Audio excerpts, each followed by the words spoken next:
รัฐบาลลาวตั้งเป้า5 ปีข้างหน้า GDP ต้องขยายตัว 6% ต่อปี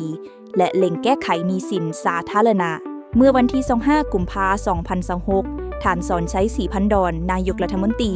ได้เผยแพร่แผนพัฒนาเศรษฐกิจสังคมแห่งชาติ 5 ปีครั้งที่ 10 และปี 2026 ถึง 2030 ซึ่งรัฐบาลได้วางตัวเลขคาดหมายไว้ดังนี้ จะสู่ซนให้ GDP ขยายตัวเฉลี่ย 6% ต่อปีขึ้นไป โดยมีแขนงบริการเป็นตัวหลัก 7.1% ตั้งเป้ารายได้ต่อหัวคนให้ได้ 3,104 ดอลลาร์สหรัฐ และรวมยอดรายได้แห่งชาติ GNI ต่อหัวคนให้ได้ 2,914 ดอลลาร์สหรัฐ ในปี 2030 ด้านการเงินและหนี้สินแม้นจะสู่ซนเก็บรายหับงบประมาณแห่งรัฐ 500,000 กว่าตื้อกีบ และลดผ่อนหนี้สินสาธารณะให้ต่ำกว่า 70% ของ GDP พร้อมกับควบคุมเงินเฟ้อให้บ่เกิน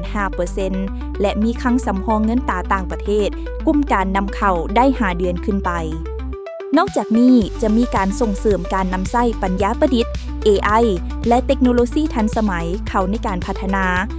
าชนบทให้เข้มแข็งและพัฒนาเศรษฐกิจไปพร้อมๆกับการปกปักรักษาสิ่งแวดล้อมอย่างยืนยง ท่านคิดเห็นแนวใดเกี่ยวกับแผนยุทธศาสตร์นี้สามารถคิดเห็นและคอมเมนต์แชร์กันได้ท้ายนี้ขอฝากทุกคน